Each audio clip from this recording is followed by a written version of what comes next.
Hello students, welcome to our YouTube channel Brain Booster Classes. আজি আমি এই ভিডিওত তোমালোকক ক্লাস 9 or chapter 4 exercise 4.3 8 নম্বৰটো কৰাব লৈছো। আগৰ ভিডিওত আমি বাকিখিনি কভাৰ কৰিছো। ধুনীয়াকৈ ভিডিও বিলাক প্লেলিষ্টত দিয়া আছে। তোমালোকে লিংক বিলাক পাই যাবা, ভিডিও বিলাক চাবা। ভিডিও বুজি নথকা, বুজি নোপোৱা কমেন্ট কৰি জনাবা। মানে স্যাৰ বুজাম। তো আজি ভিডিওটো লৈ আগবঢ়ো। Broken but strong, gotta move on. You're not a bakery of life. 8 নম্বৰটো চোৱা কি দিছে। আমেৰিকা যুক্তৰাষ্ট্ৰ, কানাডা আদি দৰে দেশৰ উষ্ণতাক ফাৰেনহাইট ওকে এককেৰে জোখা হয় আৰু কিন্তু ভাৰতৰ দৰে কি বুলি কয় সেলসিয়াছ আজি 30 ডিগ্ৰী সেলসিয়াছ আজি কিমান আজি 45 ডিগ্ৰী মৰিব ওলাইছো এইবিলাক শুনিছা তোমালোকে এনেকুৱা তলত এটা ৰৈখিক সমীকৰণ দিয়া হ'ল যিটো ফাৰেনহাইটক সেলসিয়াছলৈ পৰিৱৰ্তন কৰা হয় এইটো তোমালোক সকলোৱে জানা এইটো আগতে সায়েন্সতো ব্যৱহাৰ কৰিছা আৰু কৰিয়ে থাকা এটা আমাৰ সমীকৰণটো কি দিছে f Fahrenheit equal 9/5 Celsius plus 32 আৰু সমীকৰণটো সকলোৱে জানা এটা প্ৰশ্নসমূহ আছে তলৰ এনে ধৰণৰ সেলসিয়াছৰ বাবে x অক্ষ ওকে সেলসিয়াছৰ বাবে এটা x মানে আৰু এটা ফাৰেনহাইট এটো লাইট বুলি হৈছে এটো y হ'ব x অক্ষ আৰু ফাৰেনহাইটৰ বাবে y অক্ষ ধৰি এই ৰৈখিক সমীকৰণটোৰ পৰা এটা লেখ অংকন কৰা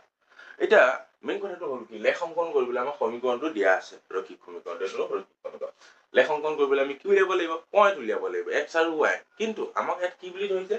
x টো কি বুলি ধৰিব দিছে সেলসিয়াছকে x বুলি ধৰিব দিছে আৰু ফাৰেনহাইটক কি বুলি ধৰিব দিছে y বুলি তেন্তে আমি সলনি কৰিব লাগিব আমি কি কৰিব লাগিব আৰু ইয়াতো ধুনীয়াকৈ ইকুৱেশ্যনটো বনাই দিছে আমি যদি সেলসিয়াছৰ মান বহাও ফাৰেনহাইটটো নিজে পাই যাম হয় দুটা সেলসিয়াছৰ মান বহাম দুটা ফাৰেনহাইটৰ মান ওলাই যাব আৰু লেখ অংকন কৰিব পাৰিম তেন্তে বলা উলিয়াই দিওঁ এইটো চাবা ইয়াত ধৰক when এক নম্বৰটো দেই 8 নম্বৰ when Celsius equal 0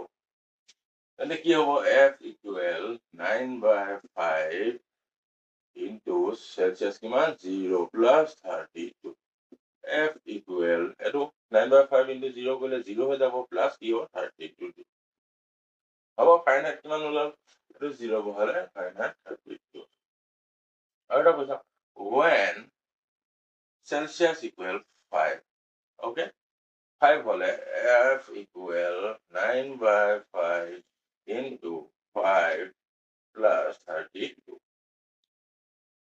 এটা যদি আমি এনেকৈ গোটে কভাৰ আপ কৰি দিওঁ কোন আছে এটা পাছে এটো ওপৰ পাছ কাটা খালি যাব 9 থাকিব ফাৰেনহাইট ইকুৱেল 9 plus 32 কিমান হ'ব গৈ ফাৰেনহাইট ইকুৱেল 41 হ'ব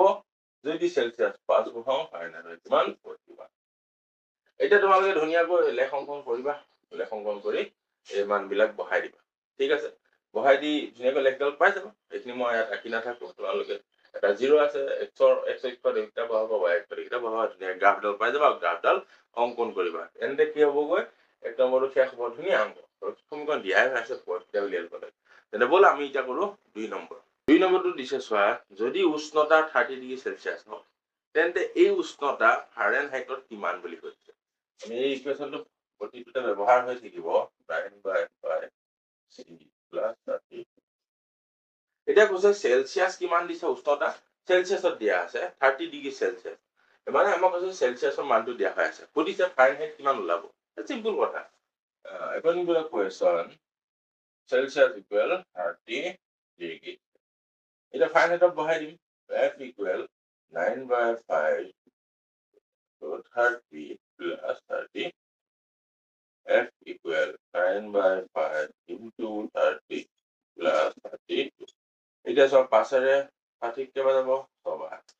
10 গুণ 30 হয় f equal 9 6 গুণ কিমান হ'ব 7 plus 30 f equal 4 5 6 5 6 8 6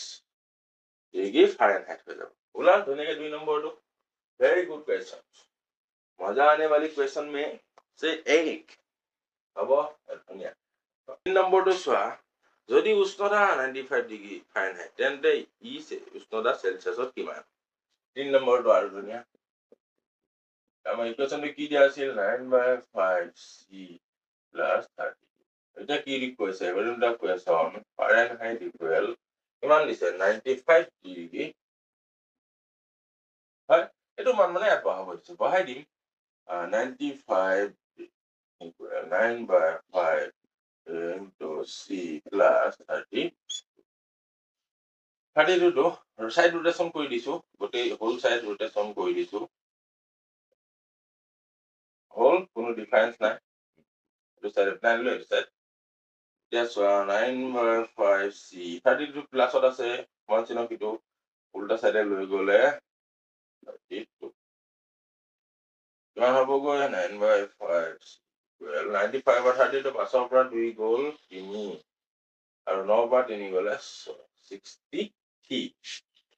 এতিয়া চা এইখিনি মই ওপৰত কৰি দিছো দেই এনে বুজি পাইছা ধুনীয়াকৈ এতিয়া চা c ইকুৱেল c টো লগত 9/5 টো পূৰণ হৈ আছে এইটো ইটো সাইডে লৈ গ'লে হৰণ হৈ যাব মানে 63 ডিভাইডেড বাই 9/5 আৰু এটা নিয়ম সকলোৱে জানা যে 63 ডিভাইড ডাল পূৰণলৈ যদি আমি পৰিৱৰ্তন কৰিলো তেতিয়া কি হ'ব এই ভগ্নাংশটো 9/5 যিটো আছে সেইটো সলনি হৈ কি হৈ যাব 5/9 এনে সকলোৱে আগতে কি আহিছে গণনা কৰিছো হয় নহয় এটা দেখো কি কথা গুণ দেখো c ইকুৱেল 7 5 গুণ 35 হ'ব সেলসিয়াস উলিয়াই ইয়াৰ আগতে আমি কি উলিয়ালো ফাৰেনহাইট উলিয়ালো সেইটো সেলসিয়াস উলিয়ালো হ'ব এইটো শেষ হৈছে এতিয়া আমি কৰিম 4 নম্বৰ যদি উষ্ণতা 0 ডিগ্ৰী সেলসিয়াস তেন্তে এই উষ্ণতা ফাৰেনহাইটত কিমান আৰু যদি উষ্ণতা 0 ডিগ্ৰী ফাৰেনহাইট তেন্তে উষ্ণতা সেলসিয়াসত কিমান বঢ়িয়া কুৱেশ্যন এইটো চোৱা এইটো মেইন ইকুৱেশ্যনটো পাতি লৈছো 9/5 c plus 32 এটা কৈছে যে এটা কুৱেশ্যন ফাৰ্ষ্টটো কৈছে যে সেলসিয়াস ইকুৱেল 0 ডিগ্ৰী আৰু এইপিনে সেকেন্ডটো কৈছে যে ফাৰেনহাইট ইকুৱেল 0 ডিগ্ৰী বহাই দিয়া মানকেইটা f ইকুৱেল 9/5 c কিমান কৈছে 0 plus 32 এটা আগতে ওলোৱাটো নিচিনা 0 হৈ যাব মানে 32 ডিগ্ৰী এইটো সহজ এইটো চোৱা ফাৰেনহাইট 0 বুলি ক'লে 0 ইকুৱেল 9/5 c plus 30 হল এতিয়া এইটো কেনেকৈ উলিয়াম আমি সাইড ৰোটেশন কৰি দিলো আকৌ 9/5 c plus 32 equal 0 মানে দুইটা সাইড আমি স্থান কিটা সলনি কৰি দিম দেই এটো লেফট বা ৰাইট লে আনো ৰাইট পালে এনেকে 9/5 c 32 টো কিটো সাইডে লৈ গলে -32 আৰু আগৰ দৰে c টো এপিনে ৰাখিলে 9/5 পূৰণ হৈ আছে কিটো সাইডে গলে হৰণ হৈ যাব হ'ব এখিনি মনত ৰাখিবা আৰু c ইকুৱেল এতিয়া হৰণ চিনৰ ঠাইতে ডিভাইডেলৰ ঠাইত পূৰণ কৰিলে -32 into 5/9 এটো সলনি হৈ যাব হৰৰ লগ এতিয়া হৰণ যাব জানো না যায় c ইকুৱেল -5 দুগুণ 0.1 5 3 15 1660 ডিভাইডেড বাই এইটো তোমাৰ হ'ব কি তোমালোকৰ হ'ব এতিয়া আমি কৰিম 8 নম্বৰ 5 এনে কোনো উষ্ণতা আছে নেকি যিটো ফাৰেনহাইট আৰু সেলসিয়াস এই দুইটাতে আংশিকভাৱে একেই যদি আছে নিৰ্ণয় কৰা f ইকুৱেল 9/5 c plus 32 এইটো হ'ল আমাৰ ৰৈখিক সমীকৰণটো এটা কোৱেশ্যন কৈছে যে এই দুইটা এতিয়া আমি আগৰ কোৱেশ্যনত কি কৈছে এটা মান বহাইছো এটা মান ওলাই গৈছে নিজে এইটো মান বহাইছো এইটো মান ওলাইছে হয় বা এইটো 0 বহাইছো এইটো ওলাই গৈছে এইটো 0 বহাইছো এইটো ওলাই কিন্তু এতিয়া কৈছে যে দুইটা এনে কোনো মান আছে নেকি যি মানৰ বাবে আমি কি হয় দুইটা একে একে হ'ব সেম এনেতো আমাৰ 30 ডিগ্ৰী সেলসিয়াস হৈ আছে কিন্তু বেলেগত 85 হৈ আছে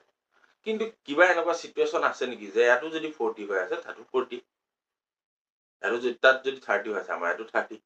হয় এনেকুৱা কিবা সিচুৱেশন আছে নেকি বা মানে যিটো ষ্টেজত গৰমটো একেই থাকে তাত কিমান হৈছে বেলেগ কথা তাত ধৰি লওক মাইনাছত আছে কিন্তু একেটা ষ্টেট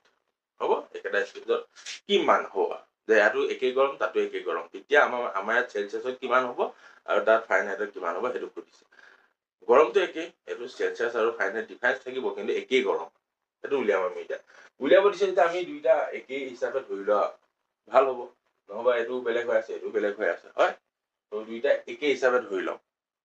যে দুইটা সেম যেতিয়া সেম সিচুৱেশনটো উলিয়াব দিছে যেতিয়া আমি বেলেগ বেলেগ হিচাপে ধৰিলে বেলেগ বেলেগ দুটা ইকুৱেশ্যন ওলাব নাম্বাৰ ওলাব সেইকাৰণে দুইটা একে ধৰি ল'ম লেট ধৰো f সেলসিয়াস আৰু ফাৰেনহাইট ইকুৱেল তোমাৰ x হ'ব আলটিমেটলি দিছো x এতিয়া আমি কৰিম x equal 9/5x plus 30 এতিয়া x ৰ ভ্যালুটো গতিটো লৈ আহিলে -9/5x হল এটো x ৰ লৈ আহিলো ইকুৱেল 32 এতিয়া ইয়াত যদি তুমি লসাগু লোৱা এটো x ওপৰ x তলত 5 আৰু ইয়াৰ একটো 5 হল একে 5ক 5 বাৰ 5x মাইনাস 5 5ক এবাৰ 9x মাইনাস 12 32 এতিয়া চালে 5টা 5টা x প্লাসৰ এটো 9টা x মাইনাস কিমানটা থাকি যাব 4x minus 4x divided by 5 equal 30 ওপৰত কৰি দিও এইখিনি বা ছয় এটা x টো আমিটো অতৰাব লাগিব x ৰ মানহে উলিয়াব লাগিব x equal যদি কৰো -4/5 ইয়াৰ লগত 4 হৈ আছিল কিটো সাইডে গলে হৰণ হৈ যাব -4/5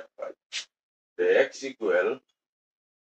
এই হৰণ চিহ্নডালৰ ঠাইত পূৰণ কৰি দিলে কি হ'ব গৈ এটো সলনি হৈ যাব 5 টো ওপৰলৈ যাব -4 টো তললৈ হ'ব এতিয়া চোৱা এতিয়া আমি উলিয়াব পাৰিম নে x equal 4 কাটিলে 8 পা হল মাইনাস টো থাকিবই এতিয়া 8 টো মাইনাস হৈ যাব -8 into 5 কিমান হ'ব গৈ x equal 8 5 গুণ 40 মাইনাস 4 মানে কি হ'ব গৈ এই -40 ডিগ্ৰী যদি দুইটাতে থাকে বা দুইটা জায়গাতে থাকে তেন্তে একেই থাকিব এটো যদি মাইনাস তাতো মাইনাস এটো এটা সমান স্টেজ বা সাংখ্যিকভাৱে সমান বুজাব ঠিক আছে সাংখ্যিকভাৱে একেই হ'ব আৰু দুইটা জায়গাতে সেলসিয়াস আৰু একেই হোৱা যেটো এক নম্বৰ মানে একমাত্ৰ যেটো